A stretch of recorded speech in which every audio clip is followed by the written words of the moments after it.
Good afternoon students, welcome to my new channel AD political classes by Seema Arya. बेटा हम MA political science final का paper 1 कर रहे हैं, पॉलिटिकल थ्योरी, और इसको हिंदी में कहते हैं राजनीतिक सिद्धांत। सेक्शन 4 सेक्शन मैं इसके कंप्लीट करा चुकी हूँ बेटा आपको। ये 5th है और 5th का ही लास्ट क्वेश्चन है। 5th में हमने लेनिन किए हैं, माओ के सिद्धांत किए हैं, और लास्ट में हमारा 3rd क्वेश्चन बनता है महात्मा गांधी के सामाजिक परिवर्तन के सिद्धांत, कह लो सिद्धांत भी बोल सकते हैं, सामाजिक परिवर्तन।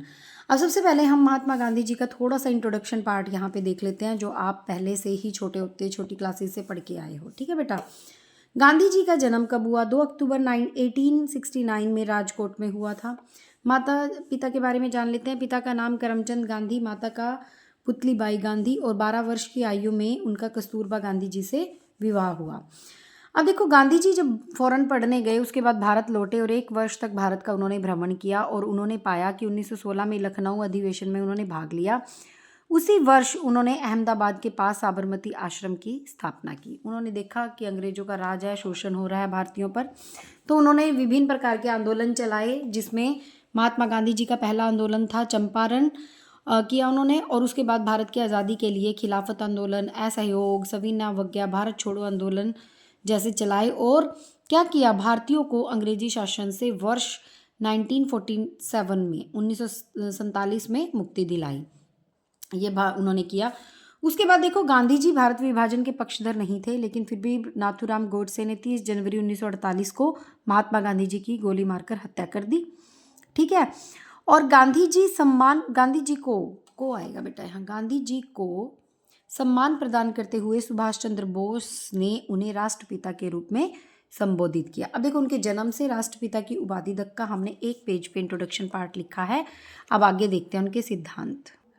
अब देखिए, महात्मा गांधी जी के सामाजिक परिवर्तन के सिद्धांत क्या क्या थे। सबसे पहला, गांधी जी के राजनीतिक विचार, राजनीति को लेकर उनके विचार क्या थे। दूसरा, सत्य और अहिंसा को लेकर उनके विचार क्या थे। तीसरा, उनके राज्य से संबंधित विचार क्या थे। और चौथा आता है आर्थिक विचार, कि आर्थिक तौर पर उनकी विचारधारा क्या थी देश को लेके।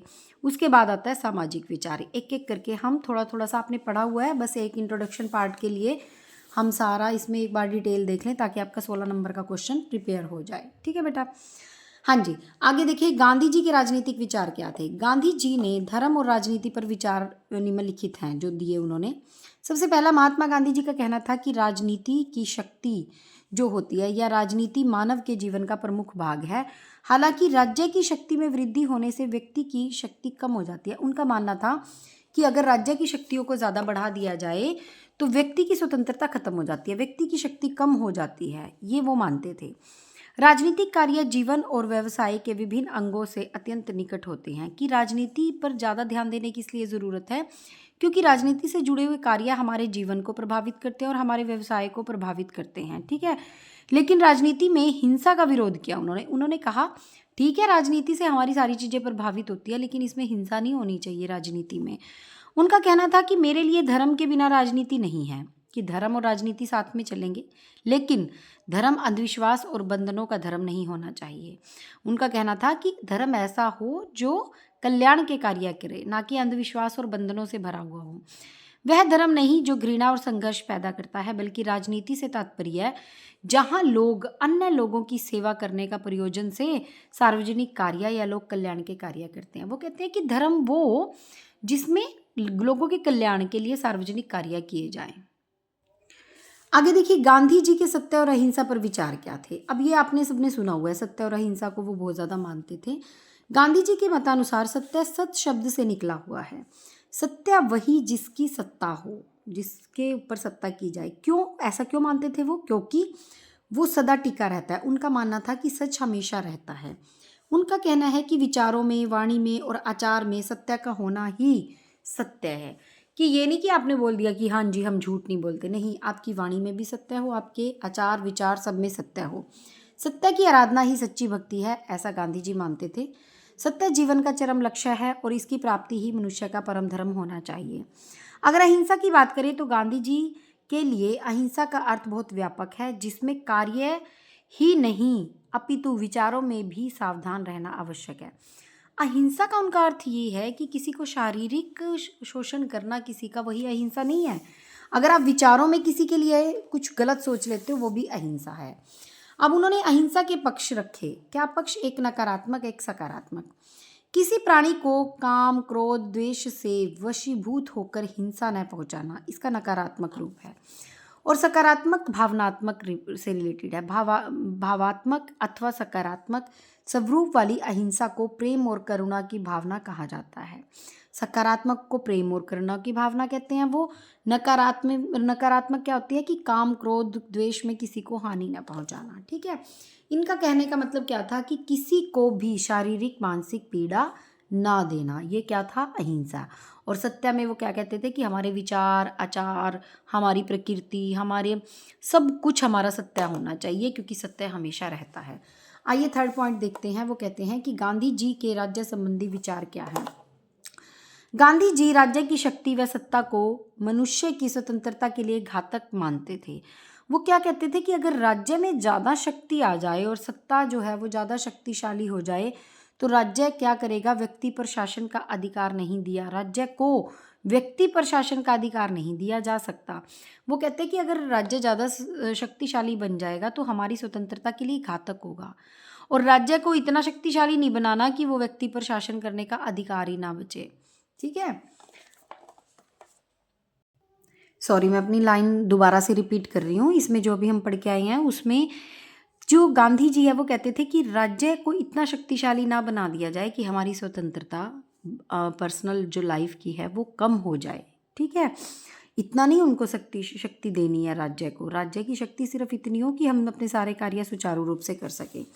गांधी जी राज्य को अनैतिक मानते थे। वो कहते थे तो अनैतिक है क्योंकि वह दंड और भय के आधार पर आज्ञाओं का पालन। अब देखो राज्य क्या होता है? नियम का पालन करवाता है हमसे, चाहे वो हमें ये पता हो हमारा टैक्स कट जाएगा या हमें दंड मिलेगा या पुलिस तंग करेगी, इन चीज़ों के डर में करते हैं ना। तो राज्य की शक्ति मनुष्य के व्यक्तित्व को नष्ट कर देती है। तो गांधी जी का मानना है कि इतना डर और भय का वातावरण, क्योंकि वो तो सत्य और अहिंसा के पुजारी थे, उनको अच्छा नहीं लगता था कि ऐसा सब कुछ हो। गांधी जी व्यवहारिक रूप से राज्य को समाप्त नहीं करना चाहते थे। अच्छा, गांधी जी बिल्कुल भी समाप्त नहीं करना चाहते थे राज्य को। उनको पता है कि रूल रेगुलेशन जितने होने चाहिए उससे सुचारू रूप से काम चलता है।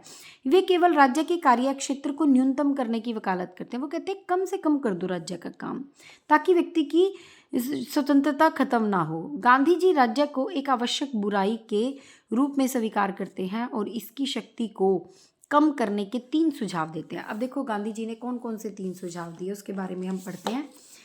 पहला सुझाव क्या दिया उन्होंने? सत्ता का विकेंद्रीकरण कर दिया जाए, मतलब अलग अलग उनको बांट दिया जाए। राज्य की प्रभु सत्ता का विरोध। उन्होंने कहा राज्य को इतनी ज़्यादा प्रभु सत्ता नहीं देनी कि हमारे लिए खतरा पैदा हो। राज्य का न्यूनतम कार्य क्षेत्र, राज्य का कार्य कम से कम हो, व्यक्ति अपने कार्य को खुद देखे। गांधी जी चाहते थे, क्या चाहते थे? पूर्ण आदर्श राज्य, जिसे वो राम राज्य कहते हैं। उप आदर्श राज्य जिसे वे अहिंसात्मक समाज कहकर पुकारते हैं। उप आदर्श में आ जाता है अहिंसात्मक समाज और पूर्ण आदर्श राज्य में आ जाता है राम राज्य। ये गांधी जी के शब्द थे। आगे देखिए बच्चों, गांधी जी के आर्थिक विचार क्या हैं?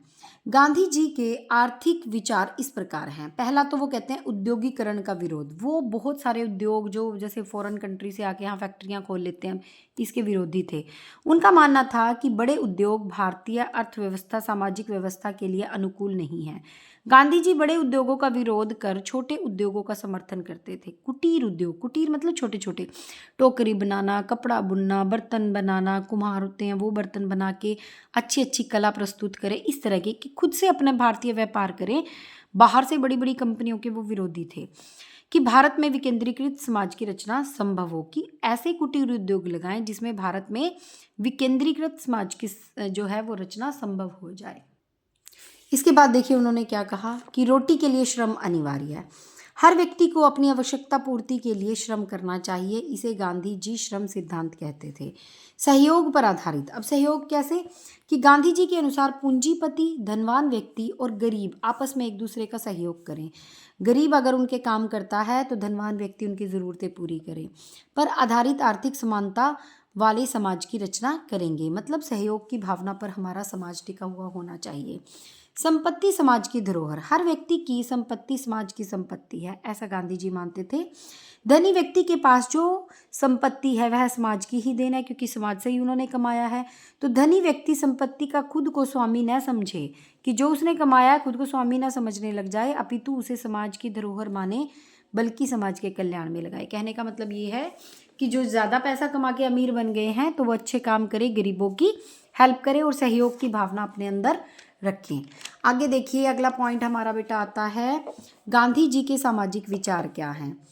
वर्ण व्यवस्था संबंधी विचार, सबसे पहला सामाजिक विचार क्या आता है, वर्ण व्यवस्था संबंधी विचार। उसके बाद क्या आता है, देखो, अस्पृश्यता का अंत, महिलाओं संबंधी विचार और शिक्षा पर गांधी जी के विचार। ये 4 पॉइंट उन्होंने सामाजिक विचार के तौर पे दिए हैं। अब एक एक करके इनका पॉइंट टू पॉइंट समझेंगे हम।